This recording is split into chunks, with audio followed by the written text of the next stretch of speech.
This is Bio 181, Chapter 9 video, cell signaling. We're going to talk about 4 different types of cell signaling that are categories based on the distance that the target receptor protein is from the signaling cell. So we'll start with number 1. That's direct contact. Pretty self-explanatory. The cells are actually physically touching. So this might occur in a cardiac cell, so heart cells where they're actually touching, and you have these channels between them that we learn about. They're called, oops, don't do that. Oh, wow. So the channels between them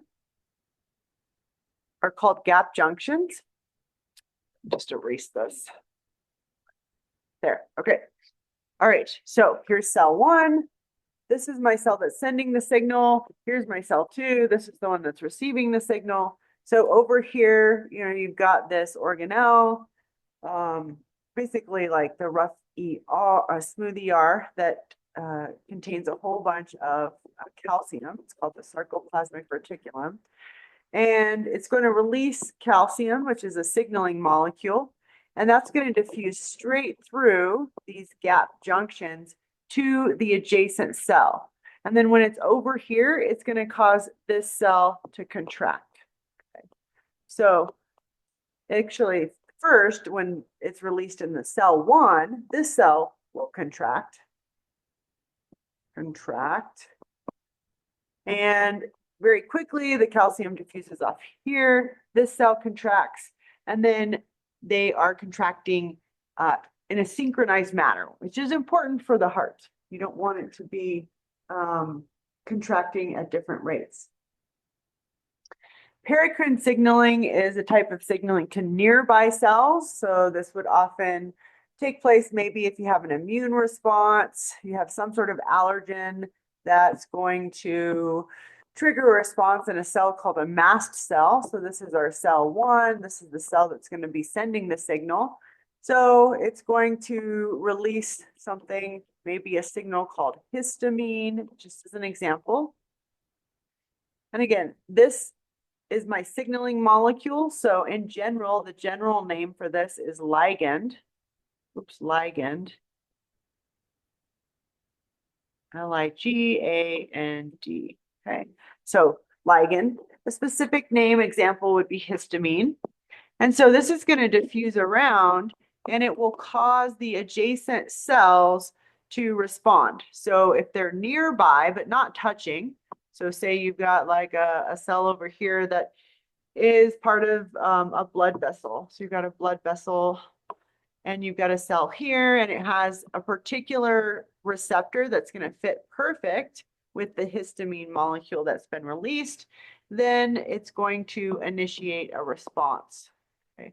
And that response may be to dilate the blood vessel so that you can get more blood to the area. It might result in overall swelling and redness in the area and an allergic response.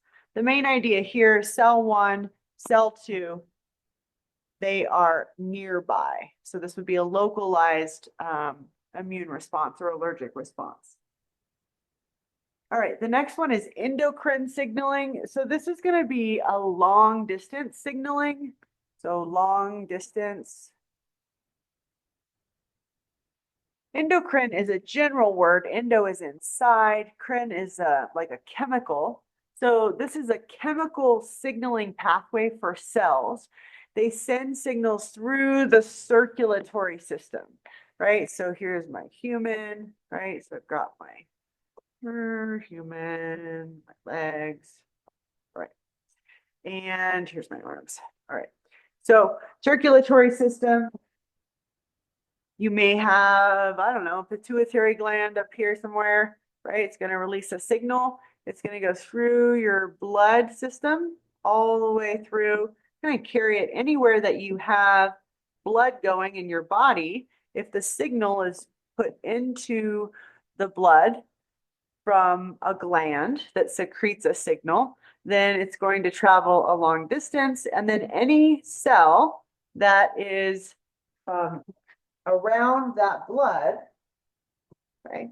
So maybe way down here, maybe it's over here in the leg, maybe it's over here in the arm, but any cell that has a receptor on it that is going to be, let's say that the signal molecule, let's use a color over here. So say the color is orange. Okay, so here's my signal molecule.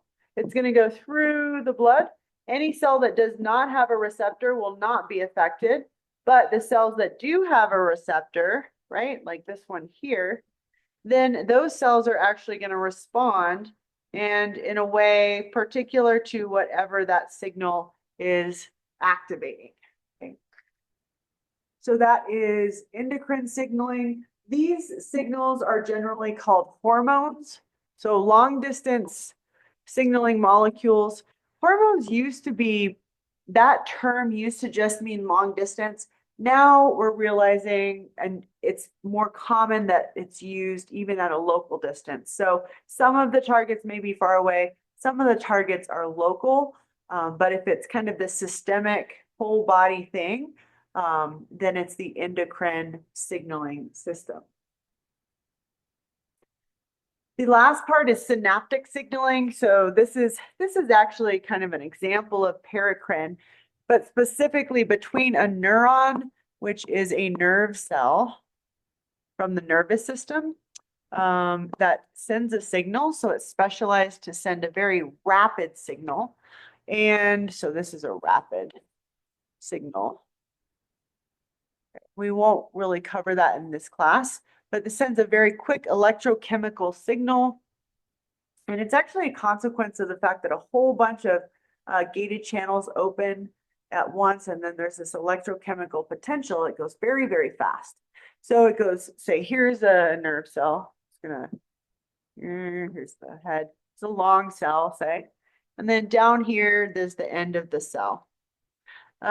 So the signal, so it may, for what, receive a signal here from some neurotransmitter, and then the signal is going to move very quickly down the length of the neuron to the other end.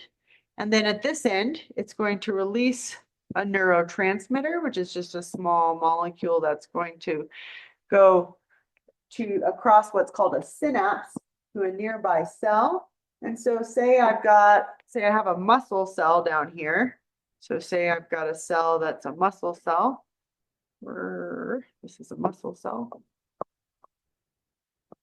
Could really synapse on anything.